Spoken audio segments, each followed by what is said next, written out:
This is the final in a series of conversations to celebrate 60 years of SAMRO supporting music creators. And today we're going to be talking about the business of the music biz. With me, I have Thabiso Thasman Tsotetsi, producer and artist, Karabo Senna, who is the GM of member services for SAMRO. Very, very important dude that musicians need to know about. And we have Bulie Nazo, Stamp Communications, and she's going to be talking all about how you can get yourself out there. And Nandipha, Mnyani, music archive specialist. So I'm just going to ask each of you to quickly give us an overview of what your role in the music value chain is. And then we're going to look at taking an idea, a note, a melody, and putting it through the entire process of getting airplay and then getting royalties. Because, you know, other than making people happy, why else do we do this? Okay. So let's talk to you first, Thabiso. Tell us a little bit about your role in the business of music. The business. Well, as a music producer, I'm from the inception of the concept, you know? So when you're having an idea, the recording of an idea, the recording of a song, the mixing and the mastering, all the way to actually getting it on air, you know, so, and the publishing side of things, you know, I think the most important thing for artists on my side would be taking care of the craft from the onset. Sometimes people come up with ideas, proper ideas, dope songs, but they do not finish them well. So when it comes to, and you find that a lot of people are creatively gifted, but the unfortunate part about it, they are not as gifted when it comes to mixing, when it comes to mastering, you know. So I think within the value chain, they let loose when it comes to the final touches of a song. And sometimes that's why they struggle to get it on air. Because I normally say radio will play a bad song sounding good instead of playing a good song sounding bad. That's an absolute key, you know, because you can have all these amazing ideas, you can have a beautiful voice, you can have brilliance in composition, but it's that little touch. That little, yes. So you're part of the creative process. Yes. You really need, musicians and composers need you just to say, okay, let's tweak this ever so slightly. Let's slow this down, speed this up, and get it just ready. Give it a little bit of shine, give it a little bit of reverb, you know, it's all of those nitty-gritties from the onset. And of course, your experience enables you to know what's gonna fly from a radio play perspective. Look, there's no formula to making a hit. If there was a formula, I think everybody would be having a hit, you know? Yeah. So it depends on the time. Well, I would easily say luck to a certain extent, but luck is also preparation mid opportunity. So if you utilize that space to make it a point that you create something that resonates with a lot of people, then definitely you will be having a better chance of getting your song big out there. Right. So once it has radio play, Karabo, that's when you come into the mix. Yeah, so essentially, like, you know, I think what Thabiso didn't mention is that, you know, obviously he's also a composer, right? He's a composer, he's also a publisher. So pretty much it starts off with, you know, the likes of him. So once he has created this specific composition, that's where SAMRO comes in. But SAMRO, a lot of times people think SAMRO is probably there to promote your song or to get it onto radio or to do anything else with your work besides simply monetize what we call a performing right. Mm-hmm. So once you create a song, right, there are different rights linked to it. So, and legally in South Africa, the moment you create it, you don't have to go and register it anywhere. And that's always the misconception. To say, for you to own it, you have to go and register it with SAMRO. You don't have to. So technically what SAMRO is there for is simply to monetize that work. So I can create a song right now. The moment I create it, I own it. I own all the rights of the song. And provided that, yes, maybe I use my own studio, I'll own the master rights. These are called the recording rights.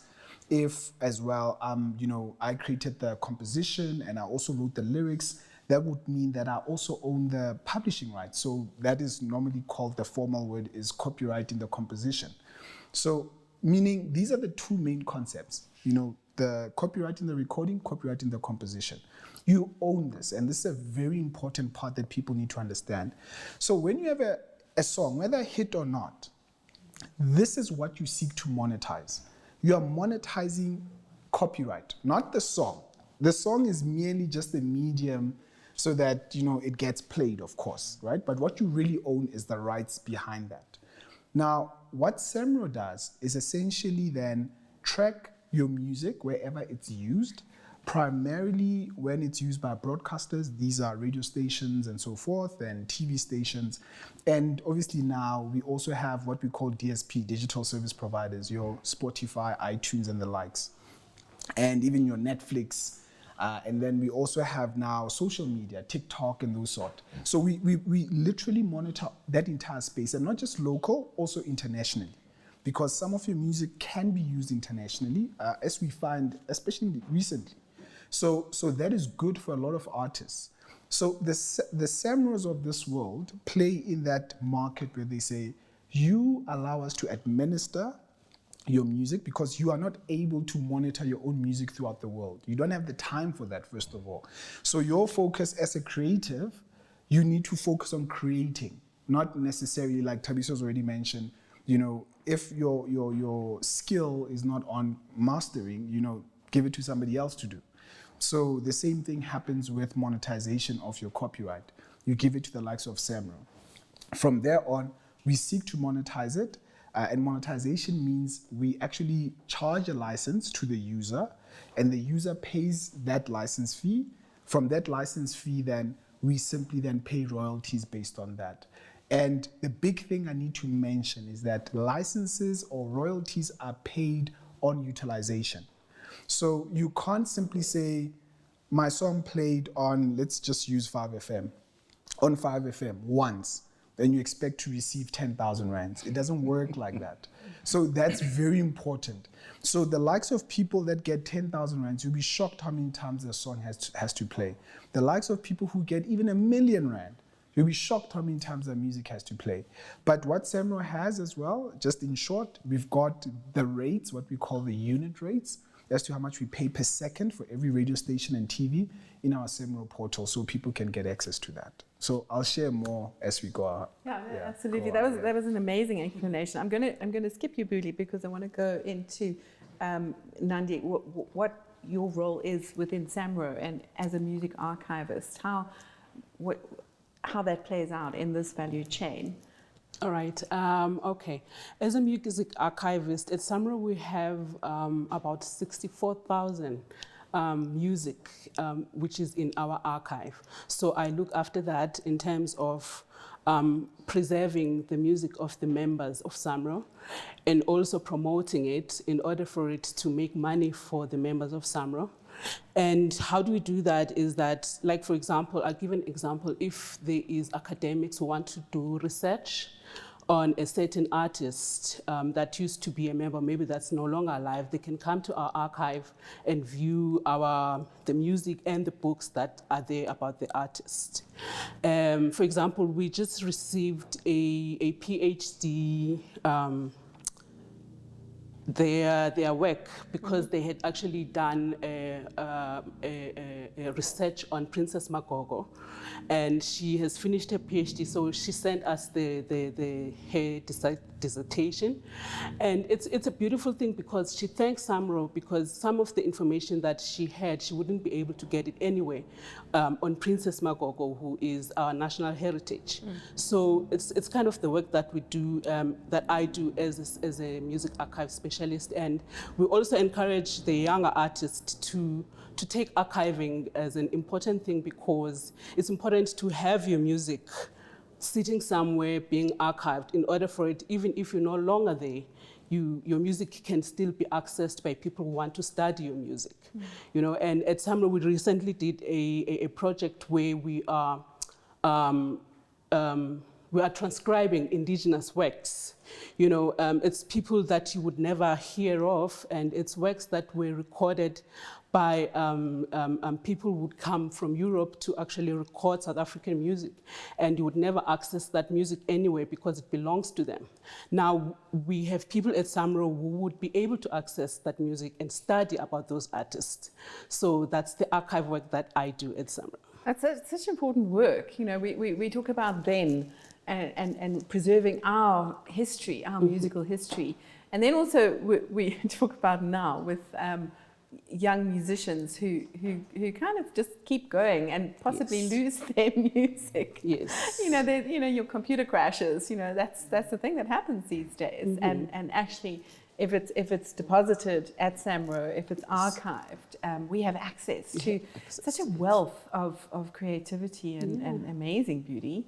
And then, of course, in terms of just going back to those rights, the length of rights. Is it 50 years that it's your right, and even if you've passed away, those royalties get paid to a family member or your beneficiary, etc., etc. And that's such an important process, because as a music creator, you want to leave a legacy for your family. You know, you're leaving the legacy to your fans through your music, but to your family. It's such a beautiful thing, and there that process is. So now I want to chat to you, Bulie, about, we've talked about creating the song, we've talked about putting it somewhere that somebody can know about it and pay royalties, but how do you actually get it out there? To get it out there, we were talking about it earlier, and you were saying people actually, they get very mad not understanding why is it that, you know, they've signed with you and all of a sudden they're not getting anything. But, you know, every single artist in the world that's very big, even your Drake, your Kanye West, everyone, they all have a process, have a whole marketing team. You'd be surprised at how many writers each one of them has. You know, it's just the power of collaboration. And just understanding that music is a business, and you know, every single person has a part to play. So from my side, I do the fun side. That's the marketing. We do everything from your radio plugging, your TV plugging, the branding, to make sure that the artist kind of understands what it is, because you know, it's no longer just putting out your music, because there's so many different elements and ease of information through your social media, through your digital. Branding has become probably one of the most important things. You know, making sure that you're present on all platforms, including your distribution side, including your social media, making sure that your social media is actually very distinctive, representing what kind of, you know, artist you want to be, you know. So yeah, that's where we come in. We assist artists. We've got different packages that we offer, just because we understand that, you know, for startup artists, it's not easy for you to kind of gain the necessary funds for you to kind of push your music. So I mean, we've got things now that we've literally got the license for the past 2 years. It's called Play MPE, which is an amazing product. What it does is it's a platform where artists can just go and you know, submit their music so that it reaches all the radio stations. You know, the cost is very minimal, and it's very good because all the majors are using it currently. And yeah, so that's what they use to submit their music. So that's kind of like an automated manager, Yes, so to speak. I mean, if we're talking back then, you know, we didn't have social media. So, I mean, you couldn't stick your song on YouTube or become I mean, there have been a lot of YouTube sensations that have happened. And you had to have a manager, and you had to have somebody who was all you, walking around with your CD or your LP, saying, please play me, please play me. You're smiling, Thabiso. Tell us about that struggle. That struggle was hard. It was hard. I think for us back then, we made it a point that at least we try and source out where gigs are happening, and then we say, okay, cool, there's a gig in Northern Cape, we go to the Northern Cape, to the gig. But we make it a point that we go there a day earlier, so that When we are there, then we go to the radio stations there. Then we go to the Northwest, we do the same thing, so on and so forth. So basically, we were killing two birds with one stone, making it a point that we're promoting ourselves for free at those gigs, and then we submitting our music to the radio stations. So it wasn't as easy as it is today. I mean, then even access to email, you still had to use a fax to make it a point that the contract and everything else, you print out the fax, that thing, and then you have to fax it back. So it wasn't as easy as it is today. And I think a lot of artists these days, they have bigger opportunities of making it big, and as artists, most of the time we are creative at some point on the music. We could also be creative on other things. I mean, the technology on the phones are amazing. Learning how to edit, YouTube is there to give you almost anything. So editing videos of some sort, adding your music to it automatically on YouTube, that's another stream of generation of money. You know what I mean? Your TikToks and so on and so forth. Learning how to create your artwork as an individual or as an artist. So I think most artists are becoming super lazy to want to throw everything at everybody else, and then they sit back, fold their arms and say, but nothing is happening. Whereas they should be taking charge of their artistry and doing their utmost to push their artistry out there. Yeah, music is a business. Yes. And that's what we're talking about today. You can't just sit at and home say, and wait for stuff for your fans to come. You have to work it, You need to know you first. Yeah. And I think the most challenging thing is the amount of music that is created every day. Forget every week, every day. So you are in a really competitive space, but you almost behave as though, no, there's only 2 or 3 people creating music. Like, it doesn't work like that. So that's one thing I always say to people, like, listen, just every day, how much music is being created? So why would somebody want to go and playlist your music versus somebody else's? And that is something that you need to answer yourself, because that's what you need to sell that person at the end of the day. They're not just going to play your music. Why should they? Right? And the easiest equation for me, I always say, listen, besides all sorts of fancy business stuff, if people want to hear your music, radio will play it. Right? I'm like, listen, forget everything. Fine, there's complicated things that you can look at, I'm sure. But do people want to hear your music? And what have you done to make sure that people want to hear your music? Because I remember when Amapiano started. I remember we were in this Grom phase, and there was a guy, I don't remember his name, from, I think, Viacom. He spoke about Amapiano. We were still in Grom talking about, and I was in a conference type, and he says, I'm running around chasing these boys in Soshanguve, Amapiano, something. I'm like, what is this thing now?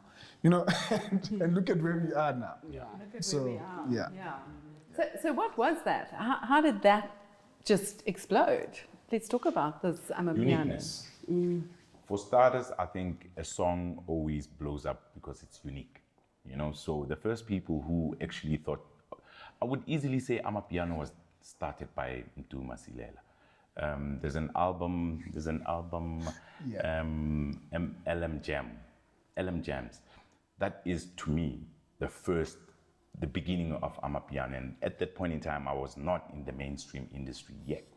So when I heard Amapiano songs, I thought, LM Jam, I was like, oh, this is nice. So it's the reincarnation of old school music back today. I think, it's a lot of kwaito. It's a lot of exactly melodical kind of kwaito as well. So for the mere fact that has been quiet for so long, when it came back, it reignited certain frequencies that people started loving again, So that was superbly unique, and I think that's what made it That's a beautiful thing, especially in terms of our theme of then, now, and next. We're taking then, we've put it into now.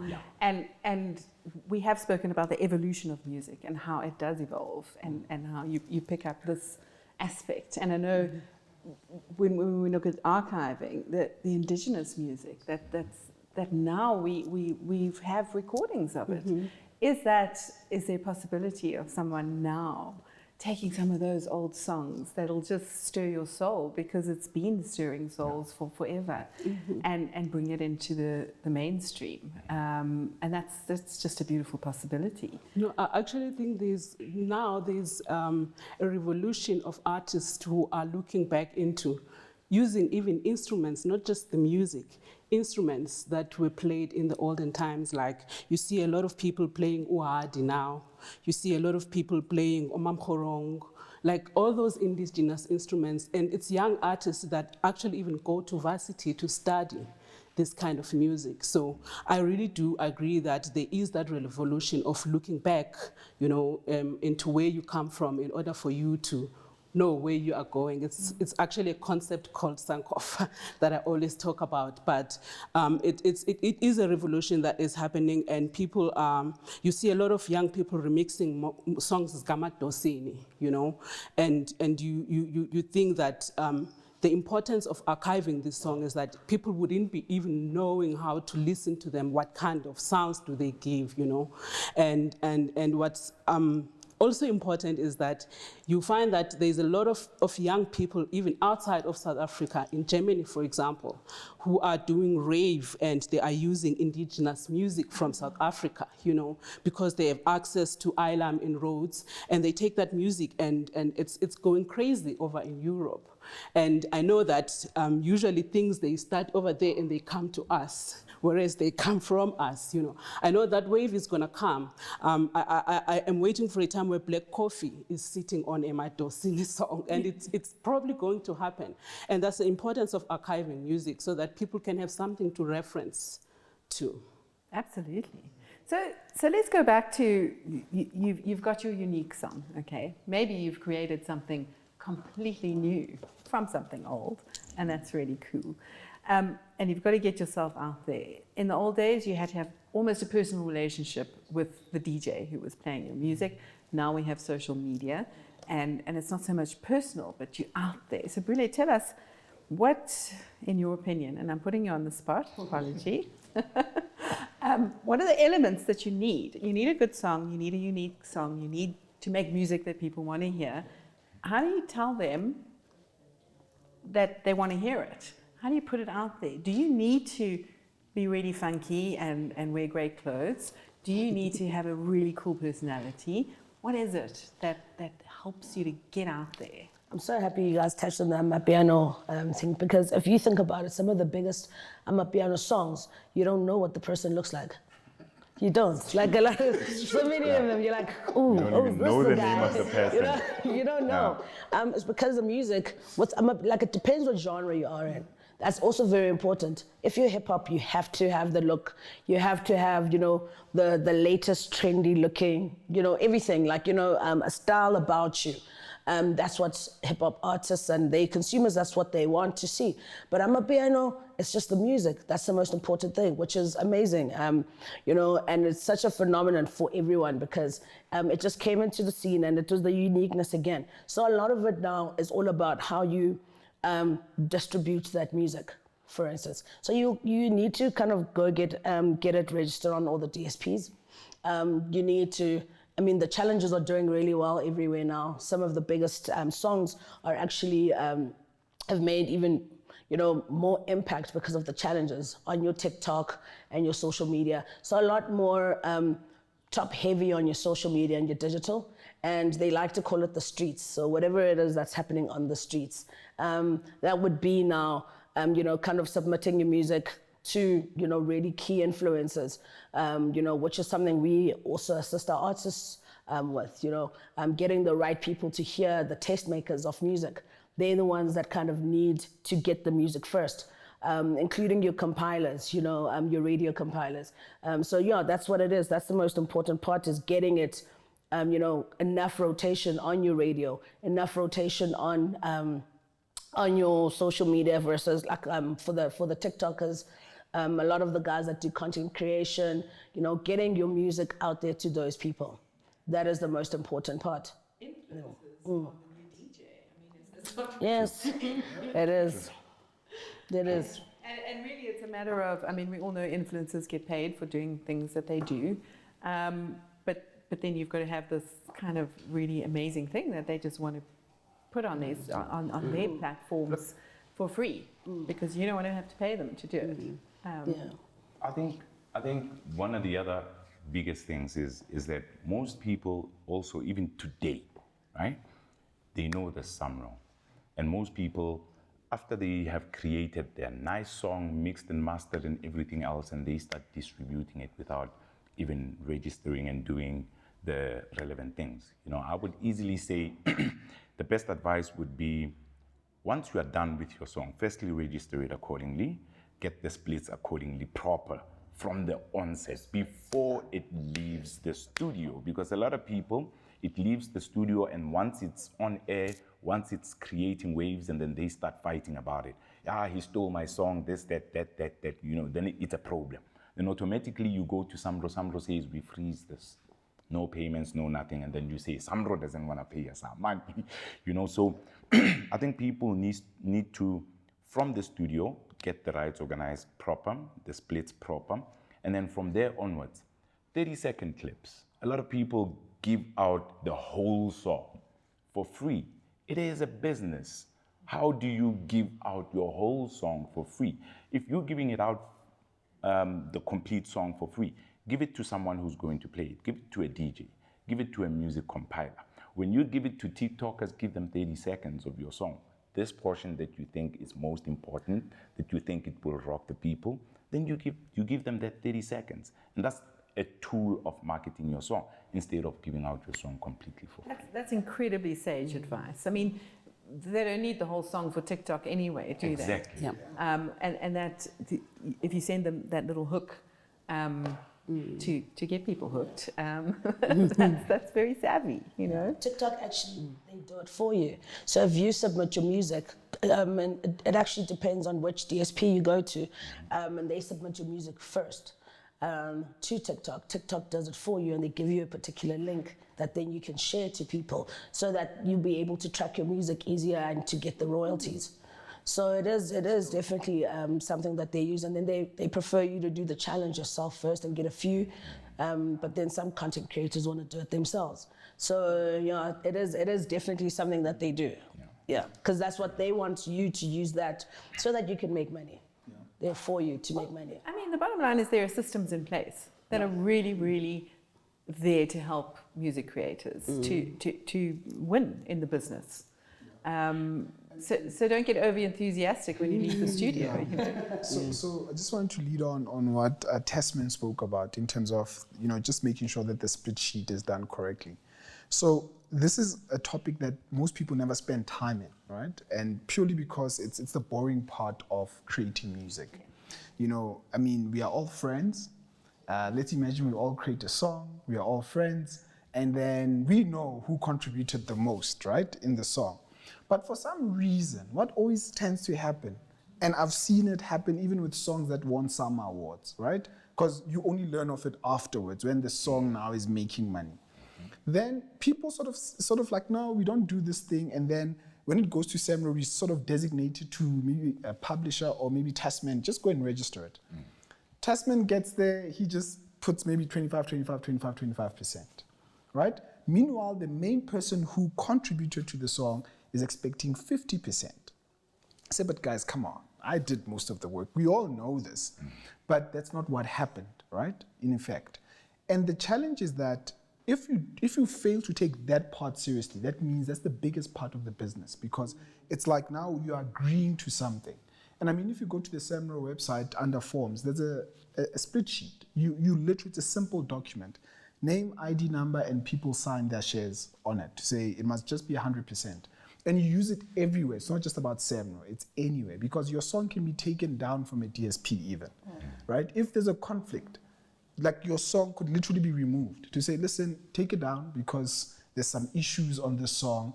Those sort of things happen, and purely because people did not take care of the basics correctly. So that for me is one of the most important things before your song becomes big.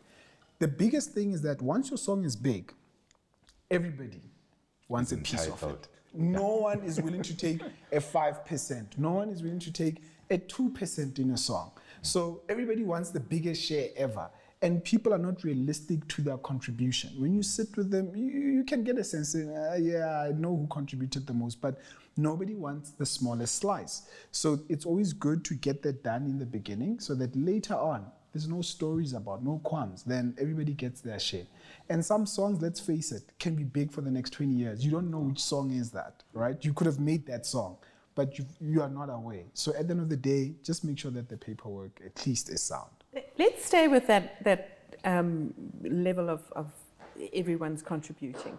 Who needs to be on that list of contributors? So, for example, if a bunch of us create a song and we're happy with it, but then we take it to a producer, does the producer get included in the rights? Or if we pay the producer to produce a song, can we leave him out? So answer that simply, and then I'll let the other guys come in, right? Because there's a textbook version and there's reality. So that's what, and there's a difference there.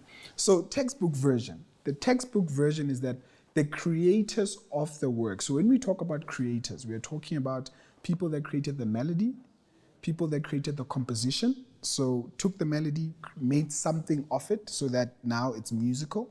And then if the song has words, obviously it will need lyrics. So there's authors, people that wrote lyrics. Doesn't matter. I could have just written a chorus. You could have written a verse, right? There are songs where there's 50 contributors in it. Literally, one song. 50 contributors. Yeah. She spoke about collaboration. There are songs like that. And it's crazy. You look at it, you're like, no man, something must be wrong. Like, no. 50 contributors. So the point is every single person that contributed must be in there, right? And for this moment, we're leaving out record label and publisher for a moment because those two only exist because of the people that created something. So the first originators of that are the people that actually created it. Then, once it's created, somebody might need to interpret the song because remember, we could write the music, but need a female vocalist to sing it because we know that I can't sing or maybe my voice won't translate. So somebody else needs to actually do that. So that person will be credited under a different right though, right? We would be the writers of the songs would be accredited under what we call a performing right and a mechanical right. So anytime that song is exploited, we get the full share from mechanical and performing right. But the person who interpreted the song, sang the song, right? That person will be accredited under needle time, right? And then from there on, because that's more the interpretation of the song. But the point is we all actually contribute in some sense. But the biggest contribution you will often find internationally is the people that actually wrote the song. And that's why it's such an important thing. But be careful again. People have often said in studios, be careful of somebody walking in and then saying, no, man, just add that. Change this. Nah, or whatever, That thing, tomorrow that person could have a claim and say, no, I contributed. And yes, you might find that they changed a vital part of the song, and just because of that portion, this song makes a lot of sense. Yeah, so that's the textbook version. So I think my other colleagues will talk about now reality because there are people that never wrote a song and you just find them in there.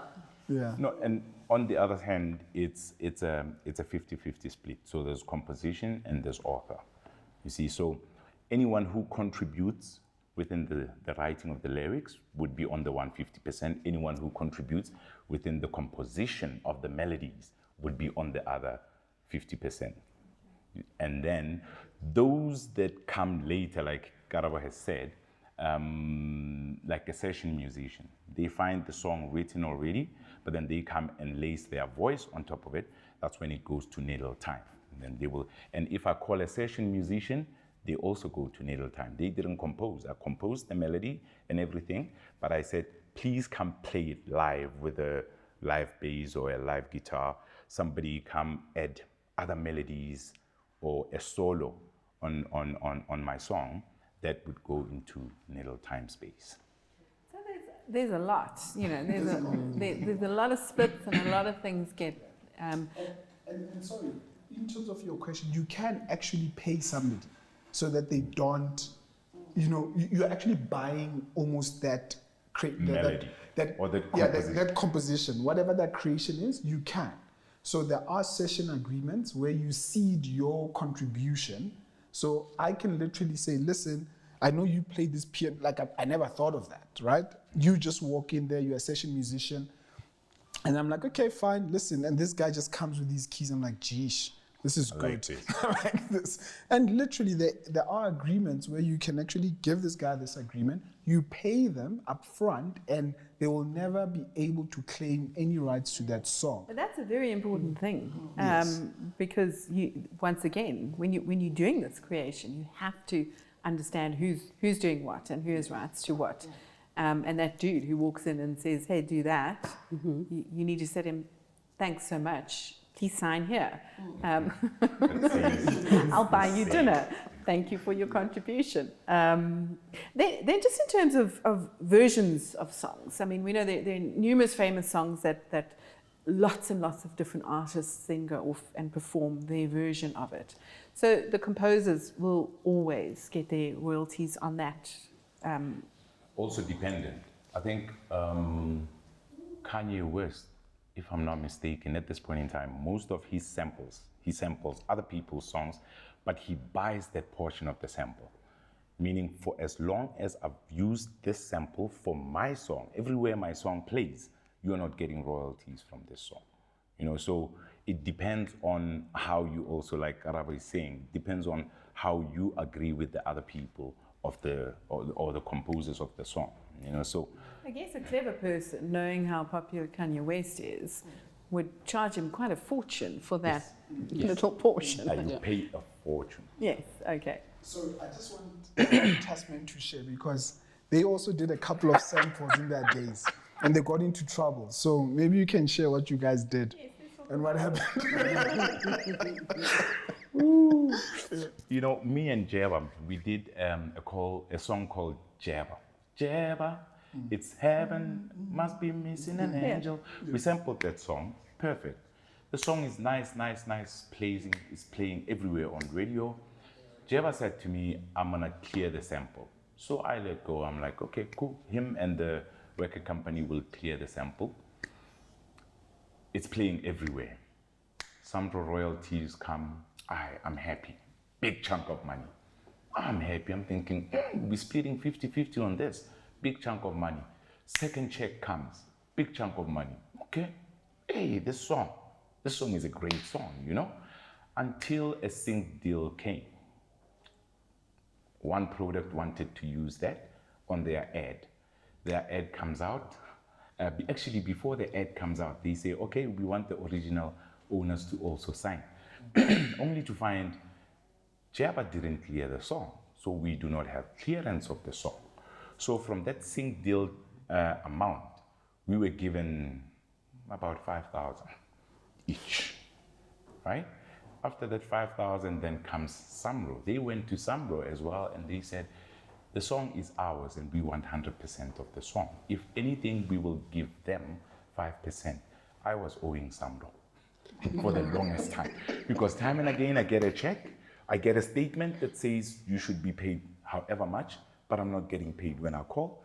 You have taken an advance, up until they checked and they're like, oh, we paid you money that doesn't belong to you, it belongs to the owners. That's so that is a problem. So how do you clear a song? You communicate with the owners of the song, because, and worst of all, the owners of the song need to hear a complete song, because just now you come to me, you want to sample my song, but you're gonna diss me on my own song. You see, so I wanna hear the whole song complete, knowing that when I give you the clearance, you are not doing anything that I'm not allowing, you know. So you communicate with the owners of the song, the publishers of the song, the master rights owners of the song, and then they will then listen to the song and say, okay, you've used so much and you've also added so much, so maybe we will give you 50% and we take 50%. Sometimes they will say, we'll give you 20%, we're taking 80%. And sometimes they will easily say, we're taking 100%.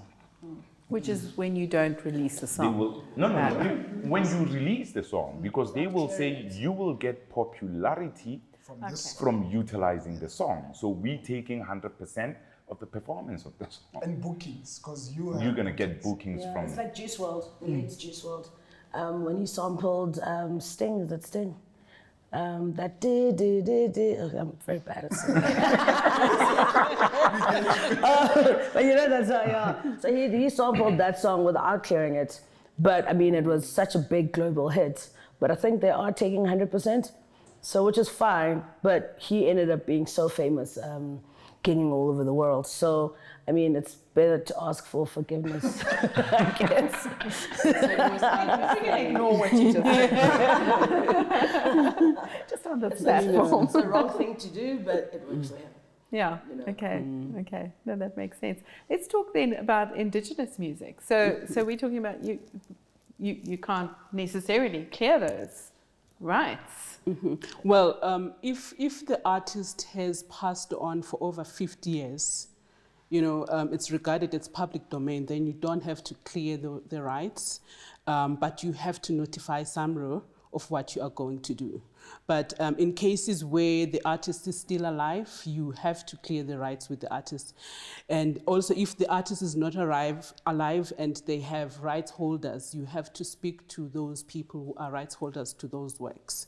So it also works the same with indigenous music as well. But a lot of times we find that that's the genre that is most exploited, because they know that most indigenous music people are people who are not educated. It's older people who are traditional. They live in the rural areas. They just play the music and put it out there, and then people take advantage of that I don't have to clear, I'll just use it in the hope that no one will hear it or understand it.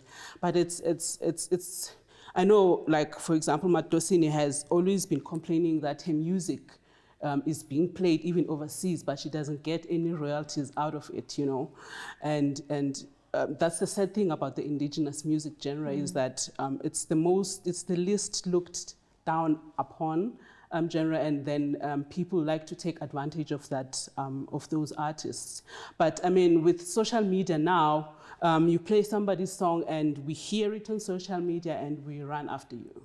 We help those artists to say, your song has been played somewhere, so you need to follow up, or we help you to tell you who to go to in order to follow up, in order for you to get your royalties. Okay. Yeah, no, that's amazing. I mean, just in terms of tracking. The power of social media is very important these days, Okay. And I think it's important to know that, once you are a SAMRO member, because we represent, not just South African artists, but just about 4 million artists globally, right? Because I always say to people, if South African artists want to get paid the most, right? But coming back to that point, you need to make sure that you change what plays on radio. Because if Jay-Z plays or Beyonce plays, guess what? A check goes that way as well, right? So it's not like in South Africa, we only pay South Africans. No, the same thing would happen that other side. But with that logic, we also protect artists, because all these societies are sort of like, all networked.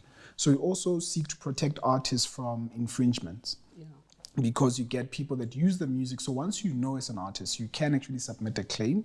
It must always be in writing, to SAMRO, to say, listen, this is my song. Obviously, it should be registered, that song, to say, listen, I registered this, so I'm a member, I registered this song, and so is using the song. So once that happens, then we are able to then, in effect, simply what Tasso explained, to say, suspend the payment of royalties for that song. Obviously, once you've submitted some material to prove to us, listen, this is my song, and this is the same as the song that's been used on the other side. So we are able to actually do that, so that the parties on the other side can sit on the table and discuss the terms. So if it is really your song, you can get either a percentage or whatever the crux is, but we help through that process. And it's such an important function in the music system, because if you are just a guy from, Sosha or somewhere, Dobsonville, and you are trying to speak to an artist in the States who's used your song, imagine that. What power do you have? Most artists cannot go and pay an attorney, a couple of $100,000 to chase up on that, because that's what it's going to cost you. It's not going to cost you 10,000. It's going to cost you a lot of money. So these institutions that exist actually help out in that. so that at the end of the day, without you even spending a cent, you are able to get that sorted out. But that only happens if you've registered your song. Yes. Yeah. Yes. So that's super important. Very important point. Register your song. It's also quite important for you to get the right distributor, because they can also assist if your music is up and then someone else is using your music on YouTube. They've got this thing called white labeling the music. So you still collect the royalties from your distributor. That person's got no rights to your music. So they can put it up as much as you want. Before, you used to put it up and it used to be a big problem if it's up. Anyway, if it's up now with the right distributor, they could actually follow up and fetch all your money for you from all the different platforms. I think everyone who's used YouTube understands that there is royalty-free music that you can use. Yeah. And I guess maybe this has helped everyone understand what that actually means, the royalty-free music. Just in terms of that distribution, how do you find a distributor? What is that process? Well, there's different distributors, but in South Africa, there's quite a few. There's Electromode, of which I work very closely with. You've got The Orchard, you've got Africori. They've all got websites, you can just check them out. And what they do is, well, I'm speaking of Electromode because I know them properly. So what they usually do is they pitch your music out to your Spotify, to Apple Music, trying to get the banners. Look, there's others that you can do, like your DIY ones, like your TuneCore and stuff. But it's always better to have a person that you can speak to, instead of you speaking to a robot and all of that. I think, especially for the Amapiano genre, it's been such a big thing for them to actually sign to a distributor now instead of going to the major labels, because the marketing that they do themselves. They push, or they come to someone like me and we assist them with the marketing. Instead of going to a label where they're actually taking like a huge chunk of your royalties, for things that you could do for yourself. So that's the thing. What's now the balance? You can do. It used to be, I really want to be signed by a record label. Yeah. That was a big thing. Yeah. To be honest, you don't need it now. No, you actually don't need it. So let me say it like this. This is a question I always ask people. If you can do it yourself, there's no need to get one. But if you can't do it yourself, get somebody else to do it for you. And that's always, so I agree with you. You don't need, be it a label or you don't need a publisher. But I meet so many musicians that, like, literally, I can just tell you, like, dude, seriously, man, you're giving me a headache. Just go. like that's how. No, that's, you lack so much knowledge. Not to be nasty, but it's just the honest truth. It's almost like now somebody saying, listen, I don't know much about cars, but because something doesn't work, I'm just gonna fiddle around and tie screws and unlock this up until something works. No, I'm gonna mess it up even more. So the point is, go and get people to deal with your marketing and those sort of things. And the biggest challenge, yes, is always that, how do I pay them? But remember, the trick with record labels and publishers and forth, is that you don't pay up front, but you pay at the end, because the whole point is somebody invests in you, and then from that investment, they say, I'm going to take so much. But the unfortunate thing that you don't know is that you don't know your worth. So if I say to you, you just rock up to me now, and I mean, for you just have a couple of songs, maybe 50 songs on a disc or a hard drive, and your worth in your head is 100,000, right? That's your worth in your head. But I see something else. I listen to a couple of these songs, like, gee, this guy's worth 10 million rands in my head. And I know I can put in 500,000 and I can get that 10 million rands from bookings and all sorts of things, right? For a 5-year term. That's the risk that this guy's taking. But remember, if he also makes a bad investment, he loses. That's the other trick. That's the other side of the coin that nobody wants to talk about. That this person could make that, half a bar investment, get all the right people to back you up, social media, everything, right? Not saying every artist, obviously, somebody will spend 500,000 rands on, but that's an example. But they've lost as well. But the trick here is that if they actually make the right investment, this guy has coined it. But then the artist turns back and says, no, you're taking too much. But remember, when I met you, what were you worth? to yourself. You were with, 100,000 rands.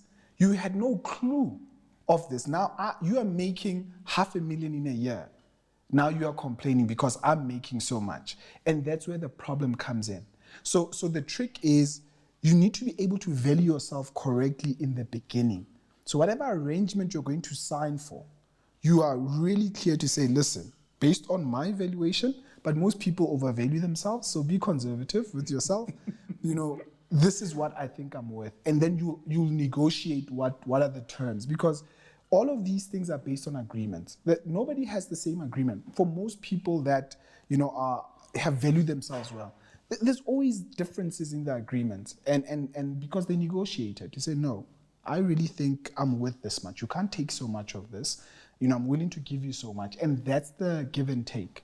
Right. I mean, a young artist is hardly going to really have the wisdom to know that. And I guess possibly a rule of thumb is if you believe you're worth 100,000 and you get a record label person saying, yeah, we want you, you can maybe up it a little bit because they're kind of enthusiastic. But you're possibly not going to get to the 10 million that they possibly see in you. But it's a difficult one, knowing who to trust. And I guess knowing the business is important. I think most artists need to do their due diligence. Information is out there, trying to figure out or find out what to do, how to get to do it, and so on and so forth.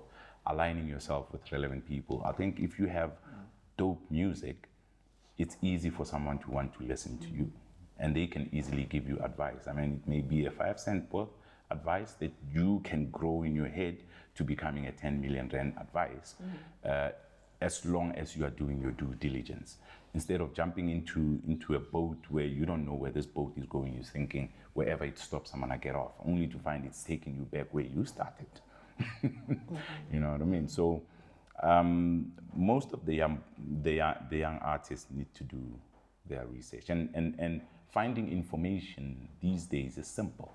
It's easy. It's on YouTube, it's on social media spaces. They give you all of this information, and once you have that information, you can make the right decisions as to this is what I want to do, this is how I want to do it, and take it from there.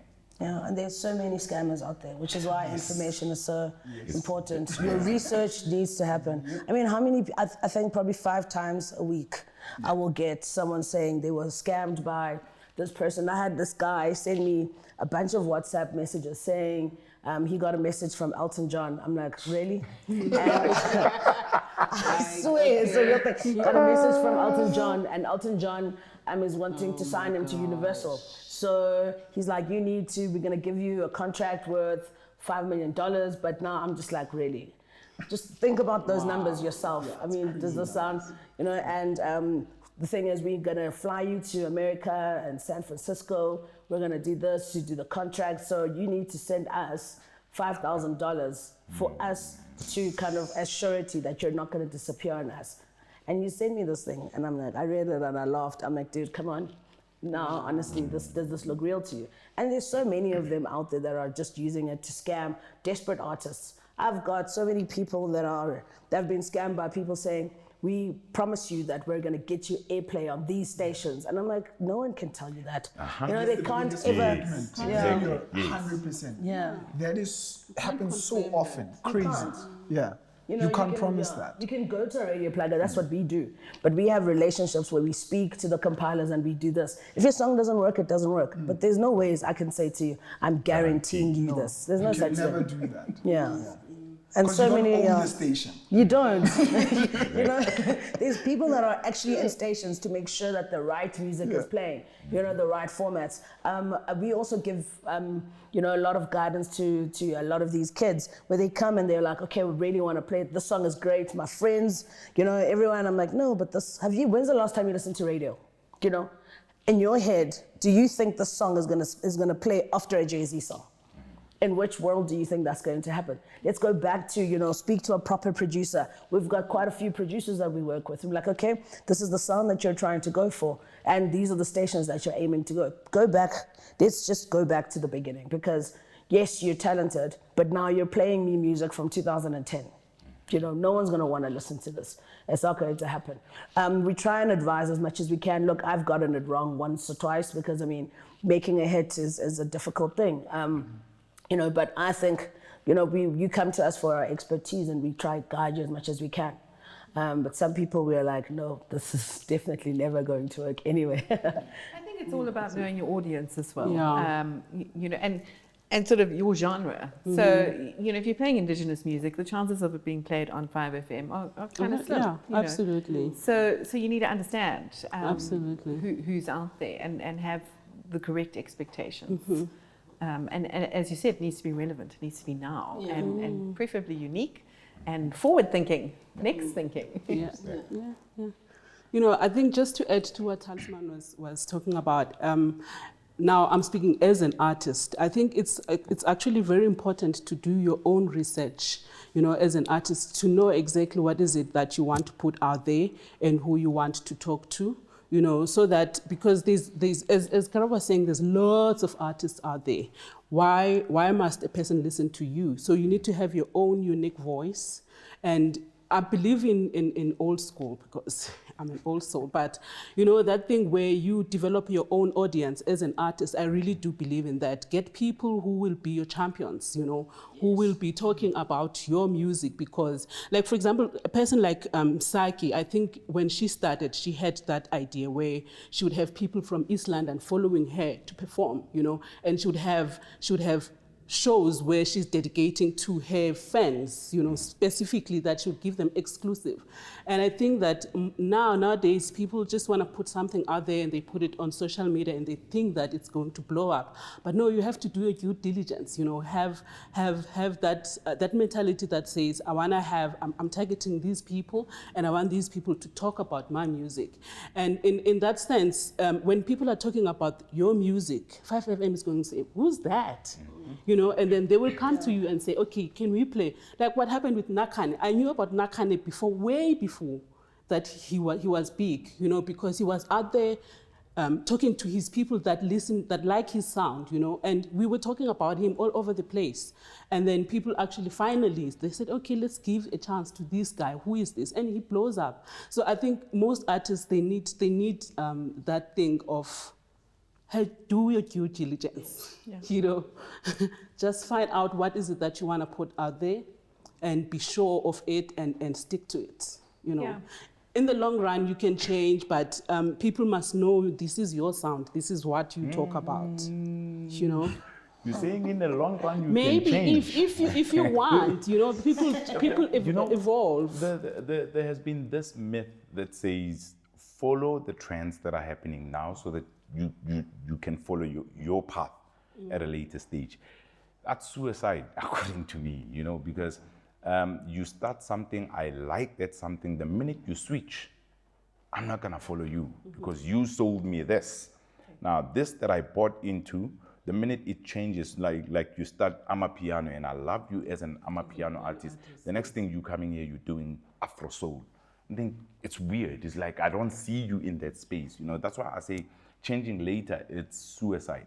Rather, when you do anything, fixate yourself on this that you want to do and build it. Build yourself up within the space that you want to be in. Unlike trying to start from Cape Town, you want to come to Joburg, you are in Durban, go that way. Don't come this way first and the other way around, you know what I mean? So a lot of people fail when I think, I had a long conversation with Malay when she started off with Kanakiman, the DJ, Kent. I'm falling. Yes. After the falling song, people know her within house, and then she went completely Afro Soul. We were in studio, I was mixing her album, and I was like, you have an Afro Soul jazzy-ish song of falling, but you have left out your following. A lot of people who love your music within the house space, and it took her 2 albums for her to get back on her feet, So sometimes it works, sometimes it destroys you completely. I guess, intentions are also very important. If you're doing something because it's a trend and it's not something you're actually into, like a lot of the Amapiano guys are actually rappers. you know, like your Central. Posted a video of himself, you know, rapping. That Chico with that Ngao Tebela song, that's really good. He's a rapper. If you go check all his other music, he's a hip hop artist, but he's doing really well in the Amapiano space. Maporisa was what was that music he made before this? But now he's like, you know, the biggest, one of the biggest in Amapiano. I guess if you're doing it because it's a trend, maybe it's not going to work, you know. But if you're doing it because, you know, you actually genuinely feel that music. Look, let's look at it in two different ways. The minute you say rapper, I would easily say kwaito, hip hop, and some Amapiano songs. The rhythm, yeah. The rhythm of rap is there, you know what I mean? So you're not far-fetched from completely switching from pop singing to rapping. Then it's two worlds apart. But if you're saying kwaito, hip hop, Amapiano, then you are still within. Some Gom's tracks are actually rap as well. The people rap within those songs. So you are not far-fetched from doing a Gom track and then coming back and doing an Amapiano track and a hip-hop track. Yeah. Yeah, and Msaki actually, it's what you're talking about. It's because I worked with her when she did a song with Moby Dix, and I used to do his music also. And, you know, that whole thing of having a core base and a core following is so important. You find that with a lot of the Eastern Cape guys, that's how they move. A lot of the KZN people, they're also very behind their own music. You know, that core base that you have is also very important. So it makes it easier. You know, obviously no one's gonna go jump into something that's completely different, but Psyche was soul, and then she went into house, and then she went to soul again. Now she's back on house with the stuff that she's just done with Black Coffee, you know. So I think it also very dependent on the music and how, you know, how it aligns. Yeah. I would guess that authenticity really is key. Absolutely. Because your fans know. They know when you're being real, and they know when you're being fake. So that's a key issue. Don't follow a trend if you're not passionate about it. Yes. That's a definitive. I think, you know, the good thing about the South African space from a music sense is that it's growing, right? I remember a time where if we looked at the number of people signed up, like paying DSPs, it was minuscule, you know, not on these freemium services. Talking somebody who's willing to pay for music, right? I mean, yes, piracy probably still exists, yes, where people just send people's music on WhatsApp and people listen to it.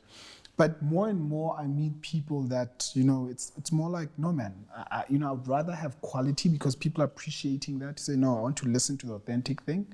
And I think now we are reaching a point where we have about 1 million subscribers who are paying for DSP services. You know, I think musicians will start to make money from DSPs from when we get to about 20 million or so. Because there's nothing that says you can't do that. Think about it. This is like, what, $60 or something like that? For, I don't know how much music I have in my pocket. It's just crazy. But the point is, I remember a time I was buying a single when I was at school. One single, I was paying probably $60. Seriously, a single, not an album. A single, and I will pay $60, right? So I remember that time, and I'm like, geez, this is cheap for me. I'm like, wow, $60 for all of this. So people are starting to appreciate that. And I think musicians sometimes don't speak about that part. And that's the most important bit, because we focus on radio and broadcasters, that is all great. But the space where people will most likely consume a lot more music is also DSPs. I find myself, when I work, right, put my headsets on, mostly I don't listen to radio, right? Yeah. I listen to playlist, right? That's where I go. Yeah, we don't want right? that. Yeah, yes, I don't want that, you know, because I want to focus my mind on a certain type of music, and I choose it, right? I don't want a DJ choosing for me, and that's where we are heading to. Yes, 100%. People want to choose the environment, to say, no, music creates an environment. So that's what we should be investing in, and people should be enlightening people about it. Say, hey, guys, sign up for these things, right? I'm not saying they're the best, right, in terms of the share splits with musicians, but the crux is that's the best thing we have. So sign up for these things and pay that $60. It's worthwhile. And I have yet to hear somebody who has signed up and then said, nah, it's worthless, and then they cancel their subscription. I've never met anyone who's done that. So anybody who starts signing up, they're like, it's worthwhile because you can listen to your music and so forth. And now we are moving, in the next 5 years, we're moving to homes with smart speakers and so forth. You know, there's a, what do they call it, Google thing? Apple has Siri, and then the other one, Alexa. Yes. So you will actually just say, play this type of music. That's why in your metadata is such a big thing for DSPs. You need to make sure that you put in as much as possible because the moods, you know, are very important. People, we are playing music based on mood. I don't want to hear music that I know, right? I let this thing choose for me because it's almost like, you know, I'm exploring. There's so much music. Let me explore. Yeah, the discoverability Yeah. of Correct. those, it's just And amazing. that is the It's opportunity exciting. for up and coming. Yes. That's the opportunity right there. So you know, guys that work on that will literally be able to place you, and one day you'll be discovered by people, and next thing people will be attending your concerts purely because, wow, I like those 2 tracks. Let me go and see this guy. So that's where we should be moving and educating people, even musicians, to say, guys, that's what you should be doing. Yeah. Which is why I touched on getting the proper distributor for yourself, because that's what they actually do. They sit there, like I sit a lot of, you know, whenever I work with any artist, I sit with the distributor and we discuss, okay, cool, when are we planning for this release? We're going to do this, we're going to do that. We need all the bio, the information, updated bios, you know, press images, you know, pitching them to the different kind of, you know, like for instance, Africa Now on Apple, which is huge. It's huge. Yeah. So a lot of the times people don't understand that you being pitched to a playlist, that's what could break you. Because it's all over the world. Yeah. People are listening to that. It's And that's just the thing, incredible. you know, you have a much broader audience now because of social media and and streaming services, etc. I mean, you know, a dude in rural KZN can actually be pumping up a party in New York. You know, how cool is No, that? 100%. And that's actually what's been happening. That's why you're finding that more and more African music has been, you know, being consumed all over the world. I remember when we released the Scorpion Kings, the Amapiano one. I mean, that song, which song was that? I forgot which one it was. It's the one with Burna Boy, I think, and it was actually charting in the UK dance for Apple Music. You know what I mean? That is the beauty of, you know, things like your social media, things like your DSPs, is that now your music is consumable all over the world, which is why, you know, the need of record labels is becoming smaller and smaller, because if you've got the right people, the right team with you, you can still get a big chunk of your royalties without having to split it, but you just need to do the research and you just need to get the right people in your corner. You need to do the work. Yeah, let's have a piece of wisdom from each of you. What are you going to say to music creators out there when it comes to business? What's your top tip for people out there just doing the business? I would easily say do things the right way from the onset. Because if you mess it up the first time around, tomorrow I'm thinking I'm wasting my time with this person. So from the onset, know where you're starting, what's next from there, and so on and so forth, and follow those steps consistently. Consistency is key, you know, and when you are a creative, for you to also see value in what you do, don't stop. Don't say, I have a hit now, and then stop. That's why people end up being one-hit wonders. Once you have it done, do another one. Consistency is key. Good advice. Yeah. So my one would be alignment, right? So learn to align yourself with people that can enhance who you are. So this is from, you know, signing up with all the respective societies, SAMRO, Capasso, SAMPRA, RISA, because that is part of your alignment, and then get the respective team from a business sense that can support you. You don't have to pay for everything. That's what people make a mistake with. Firstly, with those societies that I just referred to, you're not paying for anything. And when it comes to also certain professionals, you can get people to literally advise you either for free, or people that can take an interest in your work and, you know, take a percentage when you get to a certain point. But align yourself with the right people and you will most likely go further, because you're not just sitting somewhere in your corner trying to protect your 100%, you know, and you don't want anybody to get a share of anything, but you've got 100% of nothing. Exactly. Yeah. This one is specifically for the artist. You absolutely have to know every single part of your business. Yes, have the right team working with you, but also have your eye, excuse me, also have your eye on everything, you know, everything from your publishing to your distributor, to your management, your gigs, everything. You have to know, because at the end of the day, everyone is looking out for themselves. Yes, in the beginning, you guys might be a team and it might be amazing, but how many fallouts have you seen with people that have been working together for 20 years? Now, at the end of the day, it's, you know, it's all crumbling around you because you actually never watched every single bit of your business. So yeah, don't be lazy. Just make sure you know what goes into what. You don't have to be micromanaging everyone, but at least have some kind of knowledge of, you know, what is supposed to happen and all the right contracts, everything. Just be more involved. Don't just sit back, do the music and sit back. Be involved in your business. Wow, she took all the words that I needed to say. Yeah, no, I'll just add on that is to say to the artist, yes, focus on your craft. I mean, you are a musician because you create music. Do that diligently, but also don't forget the business side, that you as the artist, you are the business.